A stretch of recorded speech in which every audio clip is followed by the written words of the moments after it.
And we are on the wrong side. We're going to have to figure out how to do this. I'm going to go underneath? Go underneath. Look at that quick fix. And let me mess with this a little bit. Hello, everybody. First post-game live show of the season. We didn't do last week because that wasn't happening. And tonight we got a little nervous. We said we were definitely going to do one. But we got a little nervous because we were like, you had the 1 hour delay. Didn't tip off until around 8:12. But we are here. Thank you so much for staying up late on your Saturday night with us. I'm your host, Sean Green. Alongside me, as always, Nick Geddes. Yeah, that was a game. Just like I think last week. You guys can go around us. Yeah, no, don't worry about it. Just like last week, we said that was a game. It was probably the worst football game we have probably seen. I mean, we said it in a minute. But, Nick, this was definitely the performance that we said the Knights needed to have.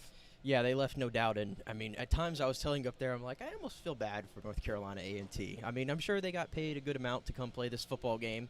But it cannot be enjoyable to lose 68-7. And, we talked a lot about, UCF leaving, not the outcome being in doubt or anything like that, and that's what they needed to do. I don't know if any of us saw 68-7. I didn't think it was going to be that lopsided, but that's what it turned out to be. And you had a pretty good night when at the end of the first half, UCF's offense, defense, and special teams all score a touchdown. I'm not sure when the last time that's happened or if that's happened in UCF history. I think maybe Steven Leonard posted it on Twitter and I missed it, honestly, but that just kind of shows you what they were doing. And Taven Jackson only having to play a half. The starters basically were all done after the first quarter, second quarter. So everything that you were looking for out of this game.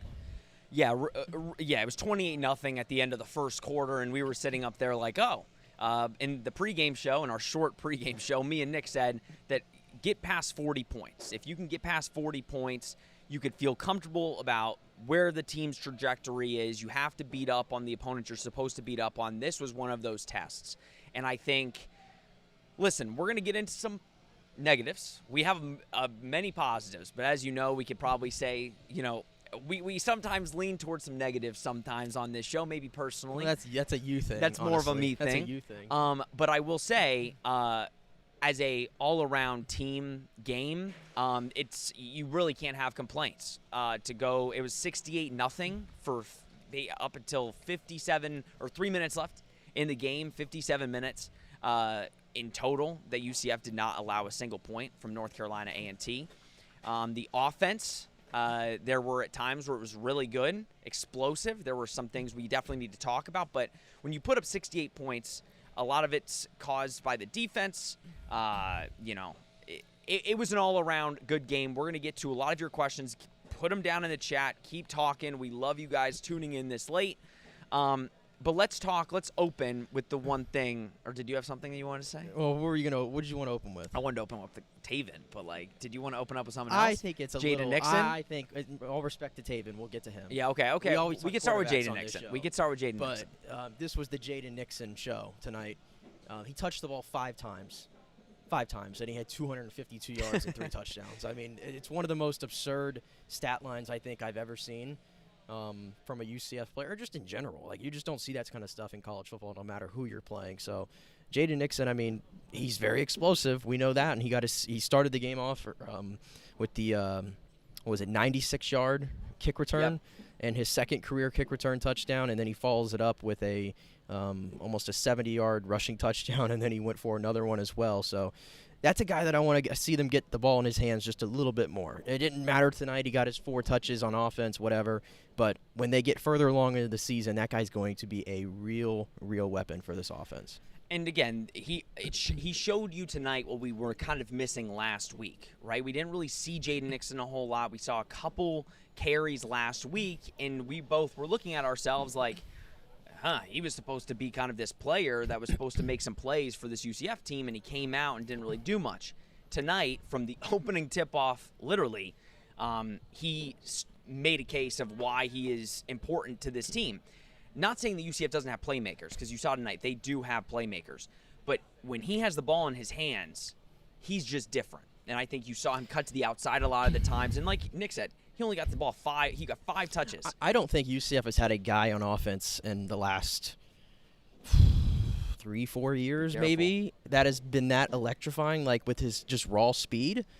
Like, I think, Johnny Richardson at times showed that, but Johnny also got in his own way a lot. Hopefully that doesn't happen to Jaden Nixon, but what a fun player to watch. No, he was fun tonight, and I think you saw some different ways you could use him, which I think that's like if I'm Scott Frost and I'm the staff, I'm looking at ways where I can kind of help him out a little bit.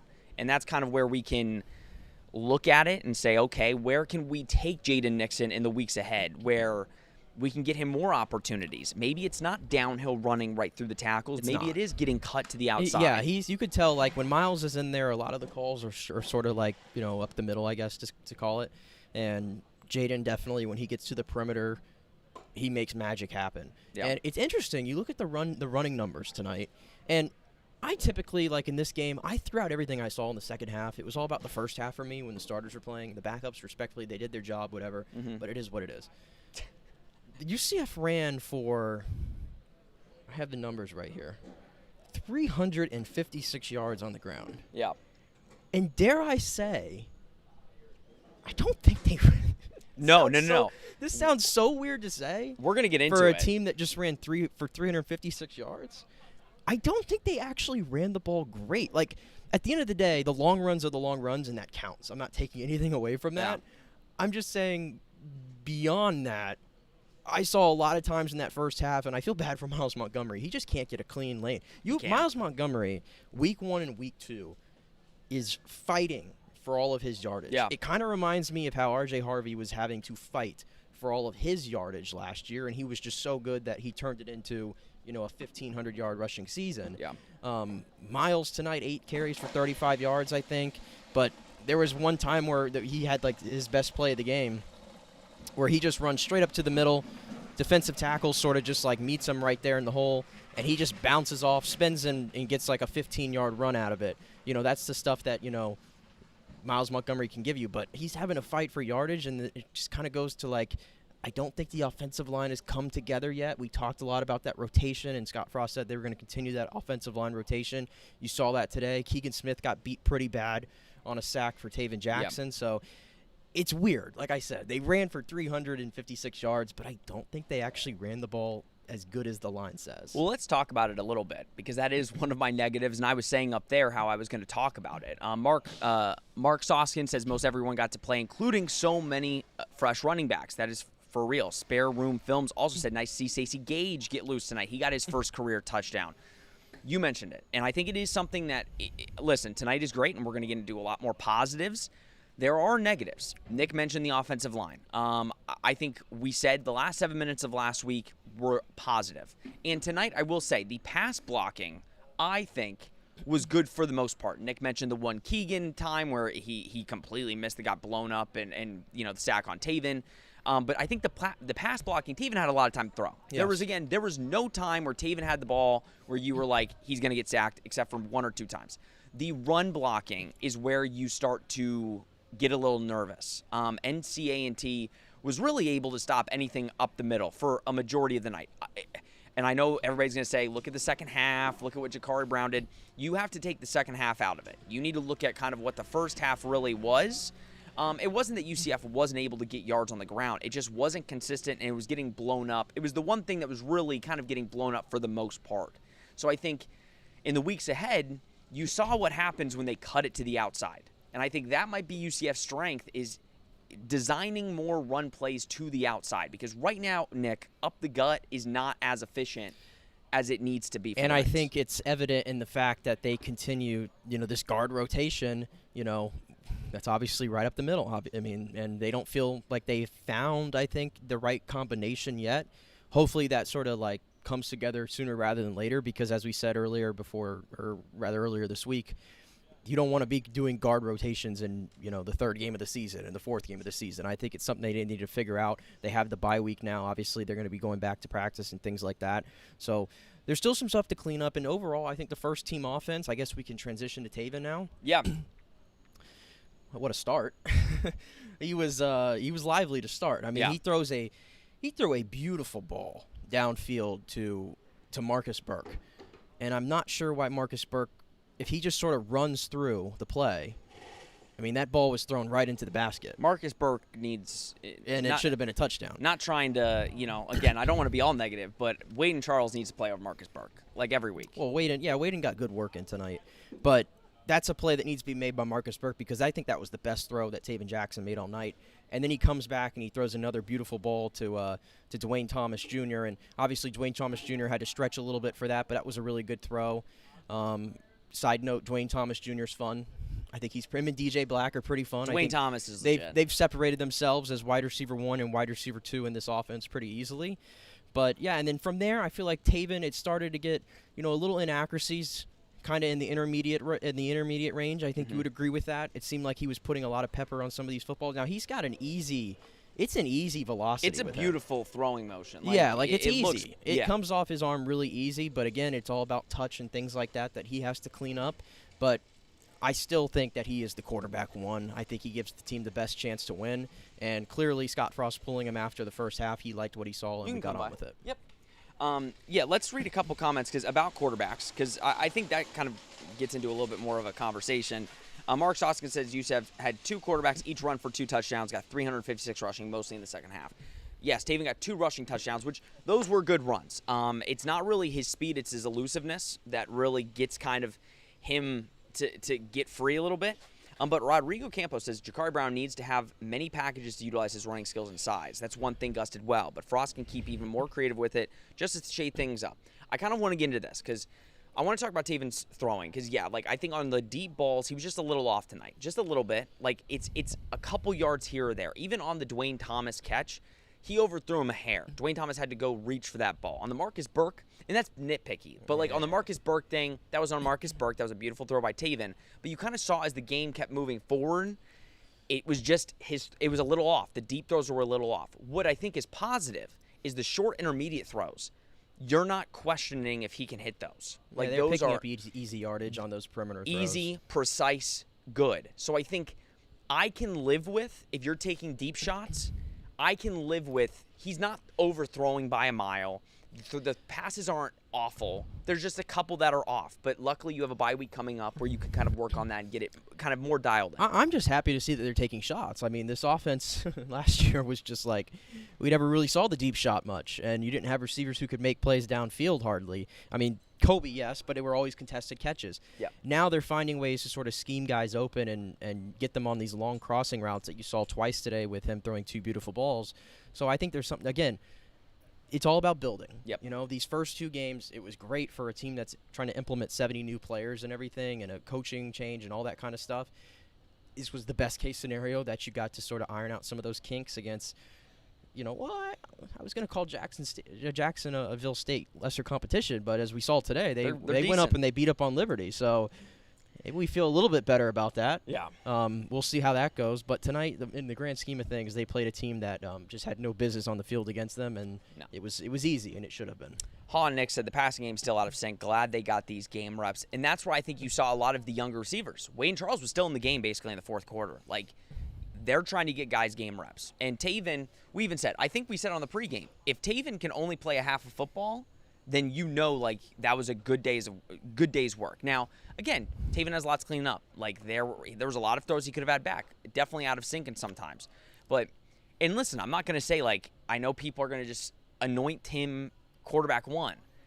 I think this coaching staff is going to take the next week and kind of go through another mini competition. Oh my I know we don't want to hear it. I know. Trust me, guys. I know we don't want to hear it.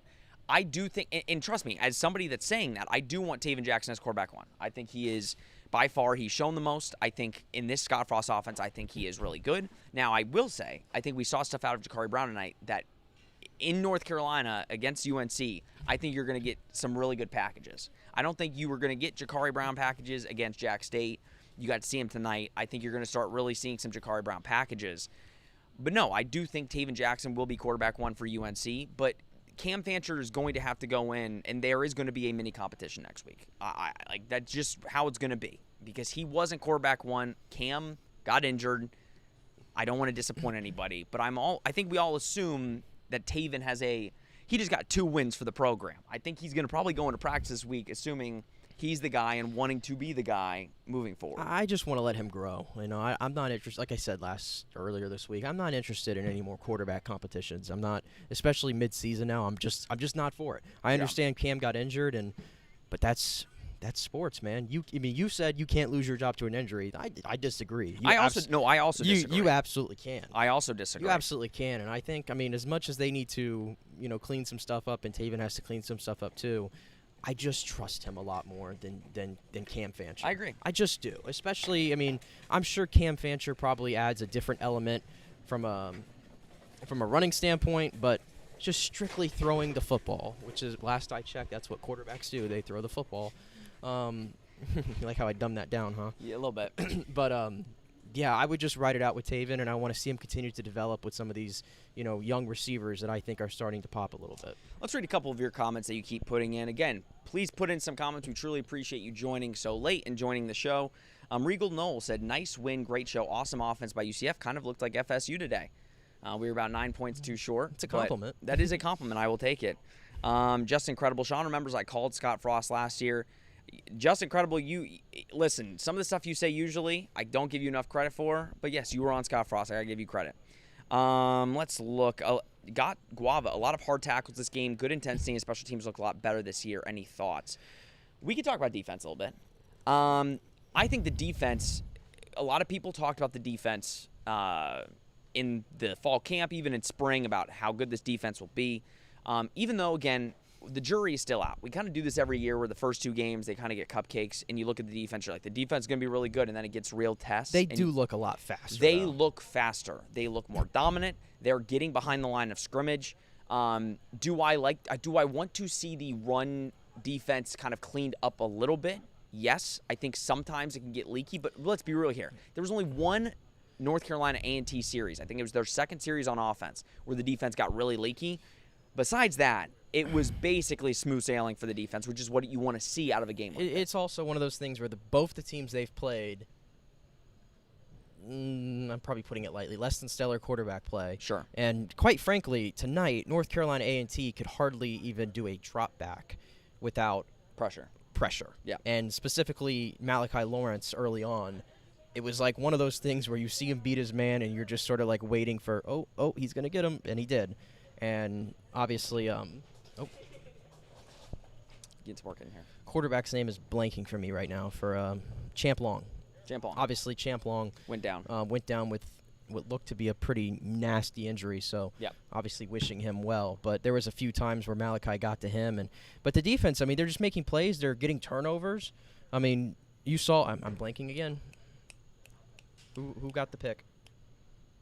I'll find it. Yeah, because he can't believe I'm forgetting his name right now, but he got the start tonight.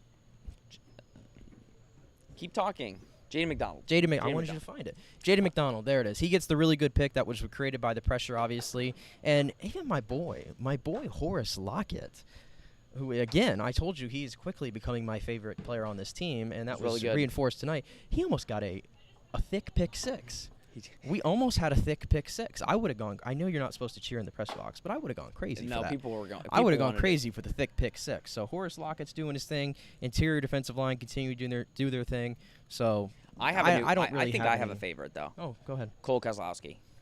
Yeah, he's a good player. Cole Kozlowski took advantage of Lewis Carter not being on the field tonight. Yeah, Cole Kozlowski the last 2 games has really impressed me with just his speed at linebacker. He gets on the ball quick. He led the team in tackles tonight. 7 total tackles, 6 solo.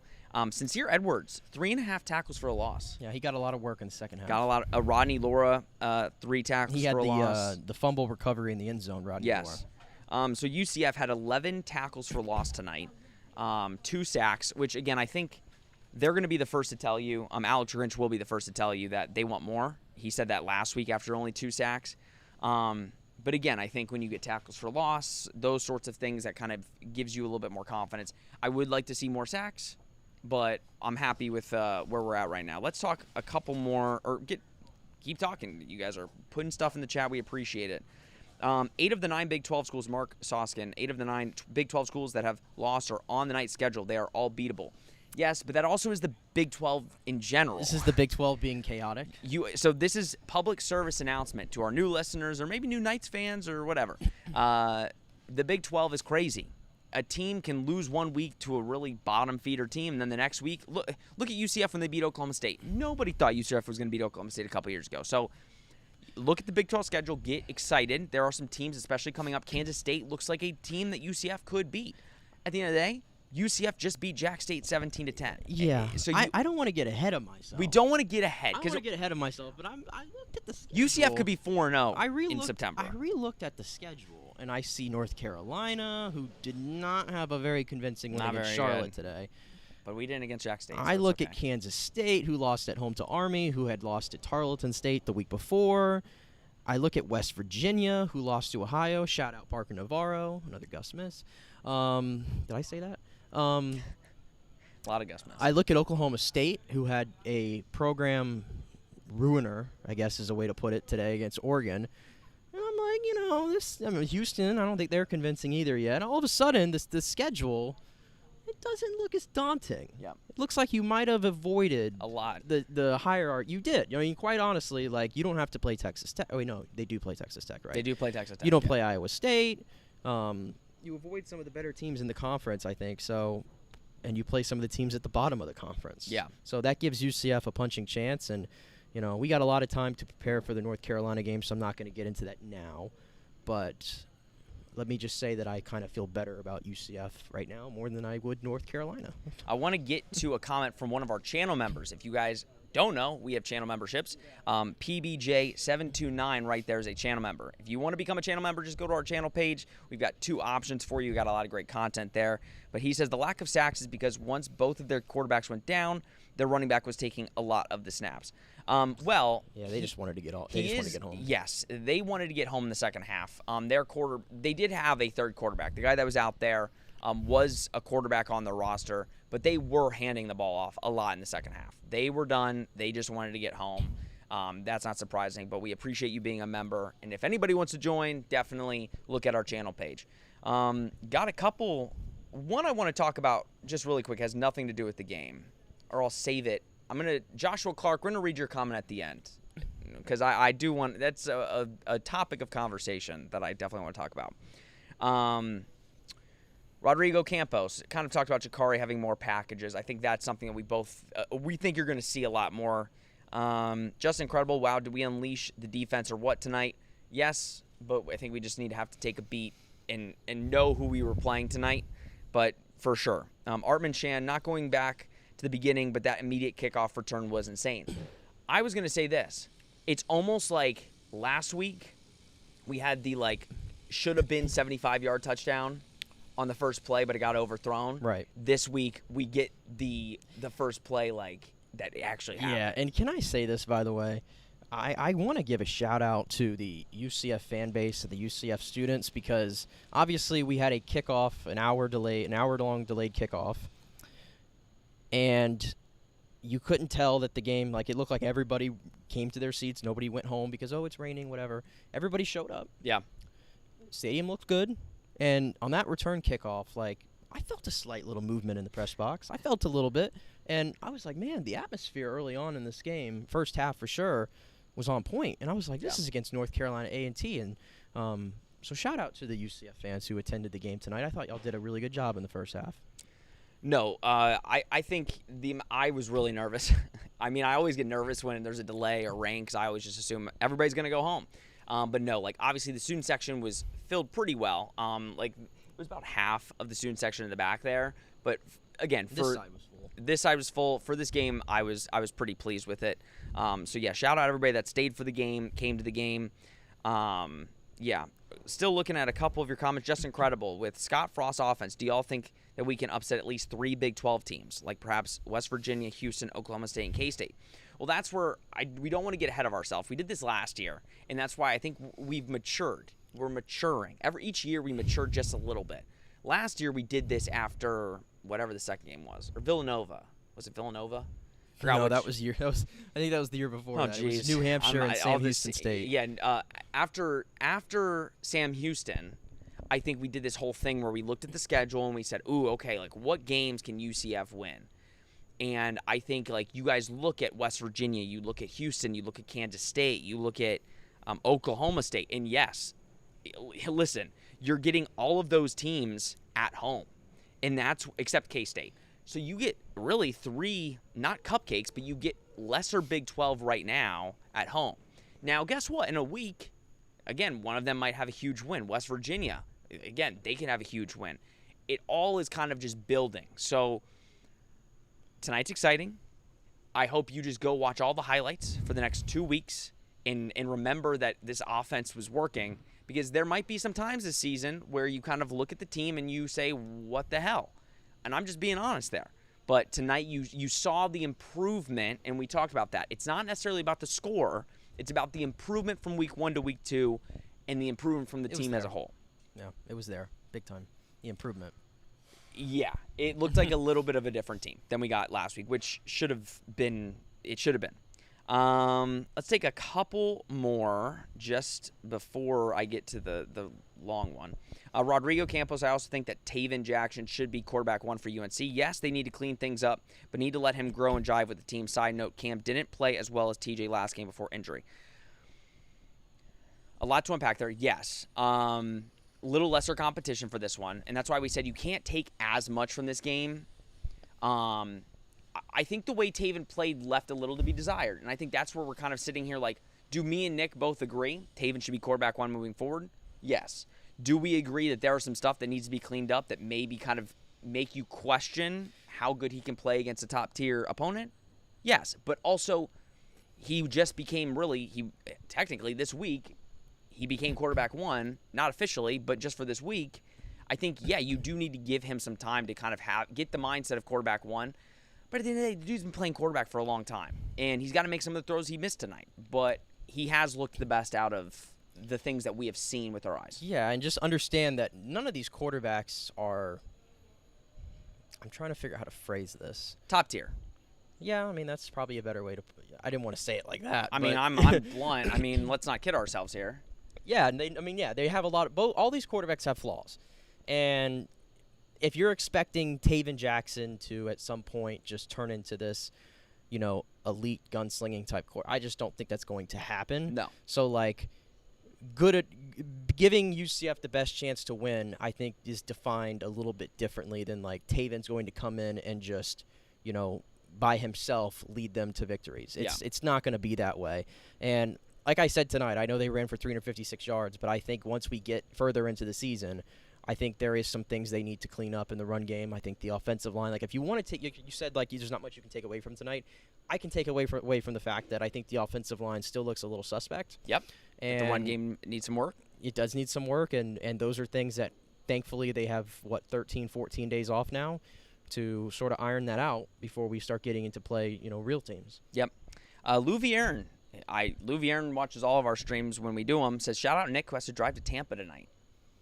Gave you a little shout out. You see it on his face. I was really He's trying to forget that I have to do that, and you just reminded me. See, I have it worse. I do live 30 minutes away now, but I have a flight at 7:20 a.m. I said on the pregame show, and I have to go home, record a pod, get it up for you guys to watch tomorrow, and I'm not going to get any sleep tonight. So I'm just kind of – Your life is just so hard. It is hard. But literally, I'm just going to keep – we're going a little bit longer on the postgame live show because we have 80 people watching right now, which we appreciate all of you. We're going more – It's the first one of the year. We got shafted last week. We did get shafted. People were excited. People were anticipating our postgame live show. And we're 0 for 2 on, doing our pregame show. Longer than 30 minutes. Well, today was 15. Today was 15 doing minutes. it from a different location. We've had 2 different things planned at tailgates over the last 2 weeks, and we got some cooking for UNC. God's just not letting us do it. No, he's not. Let's read a couple more. I keep saying a couple more. Antoine is an incredible athlete. Yeah, he's looked a lot better. I'm really excited to see where he can go. Jared Todd, Laura, in my opinion, was the defensive player of the game. I've said this the past couple weeks. The backup defensive tackles, Horace Lockett, Rodney Laura, I think look better than the starters. It hurts my heart to even call Horace Lockett a backup. He's not a backup. But I think the depth at defensive tackle is awesome. Yeah, I don't so it was weird. I don't know if we brought it up this week, but PFF ratings are not the end all be all. Yeah. I bring them up and stuff for sometimes, but they're not the end all be all. But I thought it was interesting. Like last week, they had John Walker graded out as the #1 overall player on defense, and just me watching the game, like my eyes didn't tell me that. Yeah. And tonight, I don't think we really heard much of him when he was out there. No, he got a 15-yard face mask or hands to the face. Yeah. penalty. So I mean, and I heard his name there. Yeah. So I wanted to think that there's more out of John Walker that you can get, but right now it's not really an issue because you're getting the production you're getting from Horace Lockett and Rodney Laura and R.J. Jackson and Sincere Edwards. Matt J, it was fun to have a relaxed win. We played really bad teams. I currently have zero faith in our O-line and ability to win against any Big 12 teams, and Brown is a running back. I've been saying, and I've been saying. You said it up there earlier today. I said it up there. I've been saying since January that I think Ja'Cory Brown should play running back for UCF. Or we could see if he can catch a football. Throw him everywhere. I don't care. No, Ja'Cory Brown showed why he deserves to be in the game tonight, package-wise. The offensive line, again, we're kind of going back on some of the things that are causes for concern. The offensive line does scare us a little bit, not going to lie. Not going to lie. But with that being said, there are so many positives from tonight that you can kind of maybe just not look at the negatives too much, even though we've looked at it a lot in this in this post game. I don't even know if we call it negatives. Just like they're causes for concern. They're just things that you wish against these opponents were just a little bit better. And I don't think anything we're saying is anything they don't know. Yeah. Like I think they know that 68-7 is cool and everything, but there are some things that they have to clean up. Yep. Got Guava, do you think the stadium will be as loud for the UNC game like the Colorado game last year? That was the loudest game I've been to in a while. I don't think so. I don't think so. I think it's going to be extremely loud. I thought last year, at that time, we really thought UCF was UCF a had really shot. good team. I thought they were a really good team. Granted, again, I love all UCF fans. I am a UCF fan. I'm a UCF grad. UCF fans were 2-0. They don't care the teams we played. They just see 2-0. So for UNC, there's gonna coming off the bye week. If Fox Big Noon kickoff comes, there's gonna be you're almost gonna the Belichick factor. You're gonna have blinders. This is the last time the country can like milk this a little bit. Yeah. So maybe. But that's what I'm saying. We're gonna have blinders on, and we're gonna almost tell ourselves, "Oh, like UCF is back," even though we're not, and we could be, but we're not yet. Mark's talked about Brown as a streak passer. Some games last year he was accurate, very strong arm. That's the thing. I don't think you can trust him for a full 4 quarters, but I think packages are going to be really great. Just incredible. I see the fantasy football thing. Football starts tomorrow, brother. I've got one team, and I don't have time to do more than one. But next year we might have to do a charge on fantasy football league. That might have to happen just to have an extra team for me because I feel like I'm getting left out of. I usually have like 3, but. One last thing, and this has nothing to do with the game because, of course, what else? I got to find the comment now. Joshua Clark. Joshua Clark put it in there. Thoughts on UCF fans cheering for a USF win? I hate it. I heard at Burger U, UCF fans were cheering for USF. I get it. You want the upset. I get it. It's SEC, blah, blah, blah. There's one team we're not supposed to mention, we're not supposed to discuss, we're not supposed to want any good to happen to them. And that was the team that beat the Florida Gators, something that you couldn't do last year. And there were people cheering in Burger U for USF. Literally, credit to USF, good win. They're playing really good football right now. Alex Golesh has their stuff, working really well. Alex Golesh is gone at the end of the year. He just solidified his job in a Power 4 conference right then and there. Probably for Florida. Nick was even saying for Florida. He's probably going to get the Florida job. But UCF fans, we have fallen if we are now cheering for the USF Bulls in their best moments. That's all I'm going to say. Listen, if you are one of those fans that cheered, I'm not saying you're a bad person. I'm not saying you're not a true UCF fan because I don't believe in that. I'm just saying you need to learn from your mistakes. Like I learned from my mistake. Last year we were anointing that UCF was going to go to a Big 12 title. I learned from my mistake, and I'm now changed for the better. Nobody should be cheering for USF. But we can give credit where credit is due. I'll give them credit. They got a good win, something that we couldn't do last year. So shout out USF. But no more cheering. If they go beat Miami next week, I don't want to hear that they're cheering in Burger U. All right? I'll leave that one to you because Nick has different thoughts, and we're not going to get into it. Well, it's not that I have different thoughts. He's a Tampa guy. He likes Tampa teams, doing well. It's not even that. It is. It's it just, is. This isn't like. Unfortunately, because of the way college sports are now, like, are they even rivals anymore? Now, Joshua Clark, the one comment, know. I'm not going to read it on. The one comment, I'm cool with that. That's not cheering for USF. And they are still rivals. They just don't play, but they are rivals. Like, Cincy is our rival now, but if USF and us played again, yes, like a million times. They're just not even on my radar. I don't. They're not on mine, but until stuff like this comes. But it's clear though, like there is a lot of dislike, I guess, between the UF and UCF sort of fan bases. I feel like of USF, UCF. Yeah, and I think obviously that comes down to the fact that we've gotten to see them play now 2 times over the last 4 years, and I think maybe some people were just rooting for the upset. I think maybe that was part of it too. 100%. I don't have a strong opinion on either way. No. And at the end of the day, it is what it is. Credit to them. But UCF is also 2-0.